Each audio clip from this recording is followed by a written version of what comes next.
Ada yang spesialisnya untuk di bidang nutrisi, ada juga di bidang bodybuilding atau teknik-teknik secara otot kita bilang.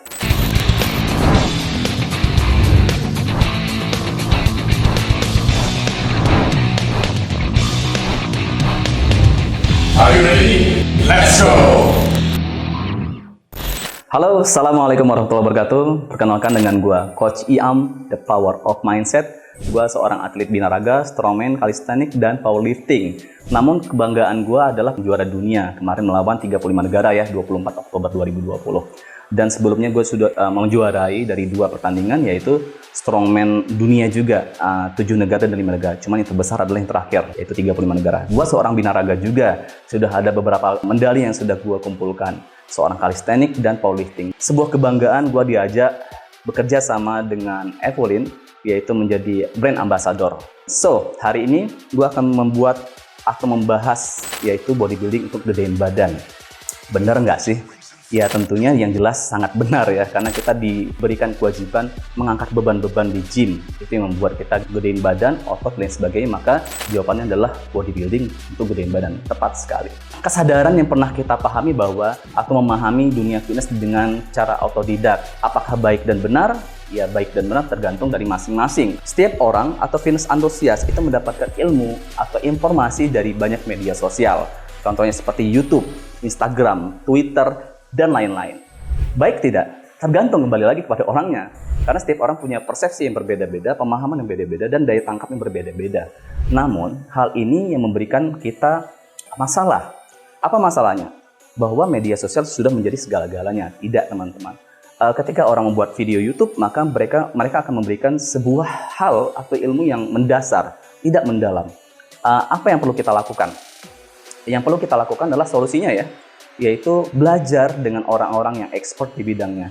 Apakah dengan seperti mengikuti seminar-seminar atau belajar langsung mencari personal trainer di bidangnya. Misalnya personal trainer itu memiliki ilmu yang berbeda-beda. Contohnya ada yang spesialisnya untuk di bidang nutrisi, ada juga di bidang bodybuilding atau teknik-teknik secara otot kita bilang. Jadi yang perlu kita pahami bahwa ketika kita paham bahwa bisa belajar dengan hal-hal yang mendasar, maka banyak hal yang kita bisa dapatkan. Apa saja? Kalau saya pribadi mengaplikasikan semua ilmu yang sudah saya pahami, akhirnya saya bisa mendapatkan banyak hal. Contohnya, fitness bisa menjadi media terapi, terapi secara visual, postur, dan psikologi. Dan bisa menjadi media untuk berentrepreneur. Karena yang saya lakukan dan yang saya dapatkan itu mendasar. Karena saya belajar ilmu secara anatomi, buku-buku tentang fisiologi, biomekanik, dan lain sebagainya. Dan saya terus belajar. Mungkin saja ada kesalahan, makanya saya akan terbuka untuk belajar dan mengajar. Seperti itu teman-teman. Maka yang saya dapatkan perubahan untuk latihan saya, ada 3 hal teman-teman. Apa saja 3 hal itu? Perubahan secara visual, postur, dan psikologi. Itu yang perlu kita pahami teman-teman. Saya akan sedikit cerita bahwa saya salah satu orang yang memiliki banyak sekali masalah ya, dari ingatan, dari fisik, dari postur, apa aja itu. Saya pernah mengalami tsunami pada saat 2004 di Aceh, maka saya ada gangguan secara psikologi, interaksi sosial, dan lain sebagainya. Setelah itu saya ada mengalami gangguan secara postur saya bungkuk dan lain sebagainya. Karena aktivitas dan kebiasaan saya mengalami gangguan psikologi, maka gangguan terhadap postur saya itu pun mengikuti. Dan apa lain, kondisinya cacat dalam kondisi bantalan tulang belakang yang hilang satu. Akhirnya dengan unsur-unsur atau ilmu-ilmu yang sangat mendasar dan mendalam, saya bisa memperbaiki hal itu. Intinya saya sangat senang sekali berbagi kepada teman-teman seperti yang saya lakukan sekarang, yaitu mengapresiasi atau memberikan sebuah edukasi dengan teman-teman dengan hal-hal atau pengetahuan yang saya ketahui sekarang ini.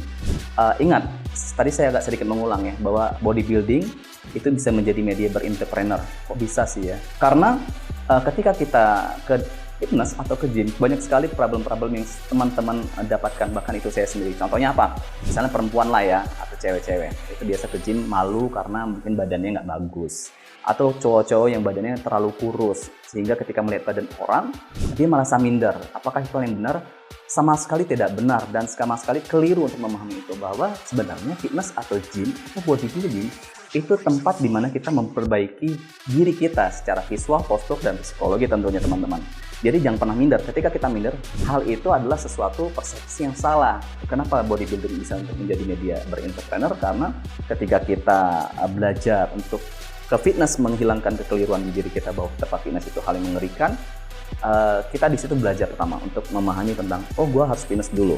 Ketika gue sudah belajar fitness, maka gue akan belajar untuk merubah diri setelah seperti kebiasaan, disiplin latihan, makanan dan sebagainya.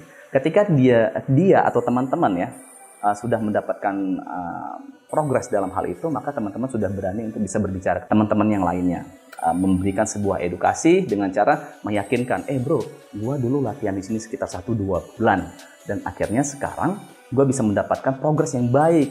Latihannya dengan mengatur pola makan, nutrisi, tidur, istirahat, dan latihannya di situ juga. So, untuk nutrisi, saya hanya percayakan pada isolin. Kenapa?